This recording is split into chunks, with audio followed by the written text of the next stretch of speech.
All right, guys, let's talk about this coronavirus and everything that's been going on in the market because I've gotten a few emails from people that are subscribers to the podcast and really from friends of mine across the country wanting to know what we're seeing and how to navigate this kind of a crisis in the market. So, to put some background to it, guys, I got involved in real estate in 2005. I sold real estate from 2005 until 2010. And that was one of the best blessings of my career is that I was able to see the financial collapse of 2008 and 9 without actually having to be an active player in that market. So in 2006, as a licensee, as a realtor, I began to sell new construction. I ran a model home and I had a mentor that was a builder developer and he was very anti-debt. Okay. And what we saw was that maybe middle of 2008 in the model home where we were used to having maybe 10 people per week come through as a buyer, we had 3 months where literally nobody showed up. Nobody showed up. And it was just the most eerie, surreal sort of thing because it was so different than what we were used to. Well, he had opened up a new section in his development. It was about twice the size of Section 1. And so he was very anti-debt. And so he had, whenever he sold a house, he put the entire lot proceeds, which he didn't have to do, but he did. He took 100% of the lot proceeds and put it towards the debt. He took 100% of the profit of the house and put it towards the debt. And so when 2008 collapse happened, what you had was these local banks were apparently over leveraged in real estate. And so they had to call loans. Well, if you're a banker and you're looking at a spreadsheet of loans that you have and you're thinking, okay, who am I going to call? The question that you have is, okay, am I going to call this one that is going to significantly hurt my bank because they are right now at 100 cents on the dollar, 100% of value? Or do you call the guy that's been paying down the debt and they're at 30 or 40% of value? Okay. Well, you can imagine what happened. His loan got called. There was no way to refinance it during this time. And he ended up going bankrupt. Okay. And the thing that I saw at that point was I, as a realtor, was effectively out of a job. And I had to go and learn how to lead generate. Okay. And so what I saw was that the realtors that were making $200,000, $300,000, $400,000 a year in 2004, 5, and 6 were once again beginning to go back into their office, close the door, pick up the phone, and cold call buy owners and expired listings. And guys, there's nothing wrong with cold calling and there's nothing wrong with being a realtor if that's what you want to do. But it's not what I wanted to do in my 50s and 60s. And so that's what I saw. But the thing that I saw was that the people that survived very well are the people that relied on cash flow from hard assets. Cash flow from hard assets. So if you are a rental guy and the price of your property drops 20%, but your cash flow remains the same, then you really don't care. You really don't care, right?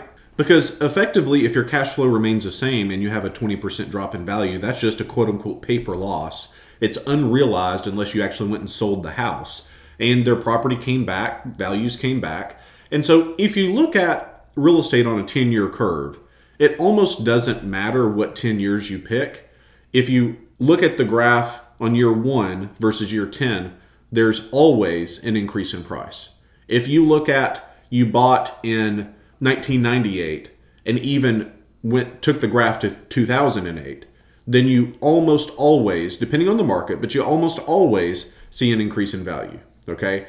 Real estate is a long-term play. And I often preach to people, this is a marathon business. It's not a sprint. You can get wealthy in this business, but it doesn't happen overnight. And in fact, if it did happen overnight, I would suggest to you that it's probably not to your benefit because you haven't had to deal with bad times. And so that's one thing that we're seeing now, and I'll talk about that in just a moment. Guys, in terms of my background and being able to see the crash, I cannot put into words, if you did not experience a crash, I cannot put it into words how bad it was, okay? Countrywide was the biggest mortgage lender at that point. We had closings, guys, and it's pretty normal to have a dry closing where the wire's not in yet and then it comes in later that day or maybe the next morning. But we had closings where, day 2, day 3, day 4, there's no wire from Countrywide. Day 7, there's no wire from Countrywide. And then we find out, okay, Countrywide's out of cash, they're going bankrupt. Bank of America buys them up. Lehman Brothers collapses. Bear Stearns collapses. AIG's having problems. And it's just like, it's like this financial domino effect of all these big players that provided liquidity to the market and nobody knew who was going down and who wasn't. Okay. Guys, this feels far different than that. The market has liquidity, banks have money, and rates are really good. To put it in perspective for us, we've sold 4 houses in the past 4 days, 3 with owner financing. And the one that went retail is on the days on market's probably like 2 or 3. Like, it's not that bad, okay? And we're seeing this across the country in terms of people that I work with. One thing I want to, switching gears, to submit to you is that nobody really knows all the data. So if we're looking at someone that is an expert in pandemics, they're not an expert in economics. And if they were an expert in economics, they're certainly not an expert in real estate. And if they were, they're probably not an expert in real estate in your market. And real estate is played out at the local level. Okay, so you have national variables that will affect the local market, but we're still playing in the local economy. Nobody knows all the data. And because of that, nobody can really give you a clear answer as to what to do. Okay, we can give you kind of an idea, right? And I can certainly tell you what I'm doing, but nobody has the correct, like, pinpoint answer on everything right now. Okay, nobody has all the data. One thing that I think is important to realize is that we're always in between 2 markets. We're in a market to purchase, we're in a market to sell. And those are inverse relationships. So if we're in a market where it's easy to buy, it is going to be difficult to sell. And if we're in a market that's difficult to buy, like we have been the past 3 or 4 years, and I say that in quotations, difficult to buy, because we've had no trouble buying the past 4 years. But if it's difficult to buy, it's going to be easy to sell, all right? And if it's easy to buy, it's going to be difficult to sell. Guys, I don't care what the market is. I really, I can't stress that enough. I don't care what happens the next 2 years when it comes to this, because we're going to be buying property and we're going to be selling property. But because of a big point in that is that our model is different than what everybody else is doing.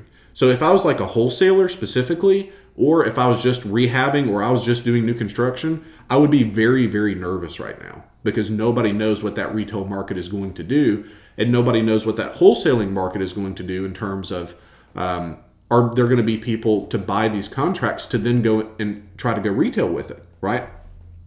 Because we're in the owner financing market in a majority of our transactions, I mean, this is a market that gets better as times get worse because banks tighten. Okay, so if we see that this is a 2 or 3 year issue, that we go into a long-term recession, which could happen, and prices start falling on the retail side, houses go more illiquid, sellers can't sell to anyone, then we're going to have an easier time buying.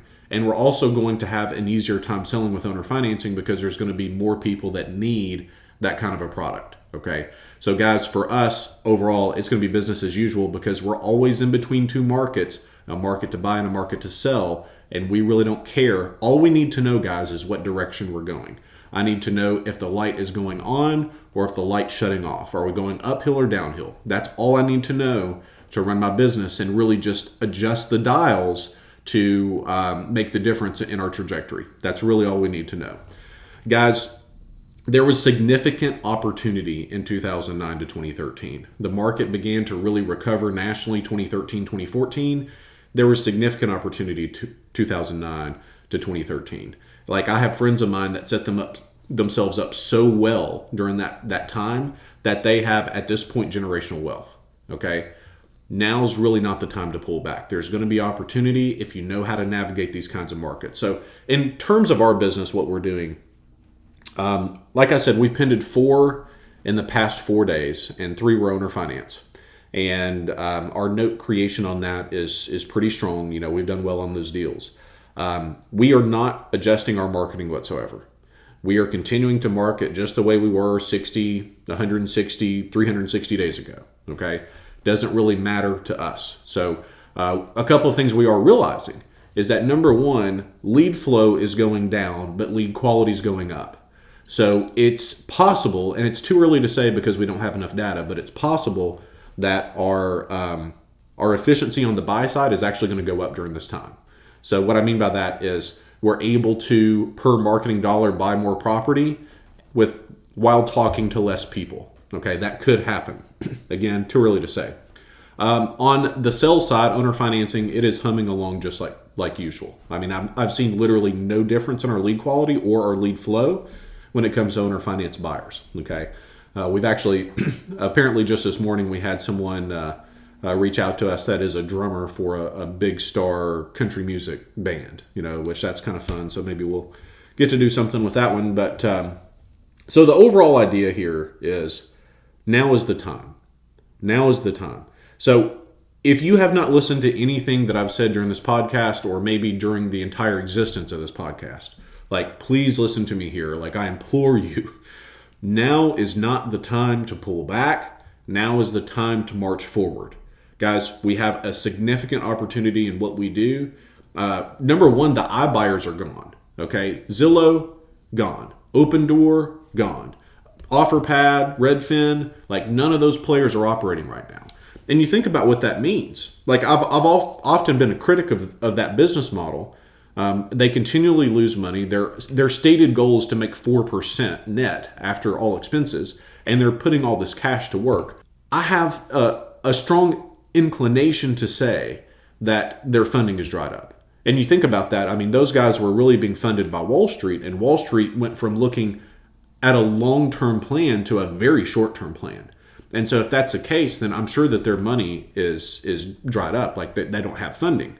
And so for those of you who haven't heard that story, about a week ago, maybe 4 or 5 days ago, almost all of the iBuyers, the instant buyer business models, decided that they were pulling back. They were no longer purchasing. So we're now in a situation where the toughest competition that we had does not exist. We're also in a situation where people are going to lose their jobs from this. They are going to be facing foreclosure on the long term because of this issue with the coronavirus. And so they're going to need someone to help them. They're going to need someone that can step in and take over payments on that loan and reinstate it and sell it with owner financing. And that's our bread and butter. Because a lot of these houses, if the market drops 10%, they're not going to have real equity that someone can buy retail anyway. And we can make those deals work and make them work very, very well. Okay. Guys, now is not the time to pull back. Now's the time to move forward. If you have questions, reach out to me, brad@bradsmotherman.com. I don't know exactly what the future holds, but I know the future holds opportunity. And so if you stay in this business, you stay in this market, then you're going to see some of the best deals. Certainly, we're going to do better in our business the next 2 years than we have the previous 2. And I would bet everything that I own on that. So guys, appreciate your time. Look forward to talking to you next time.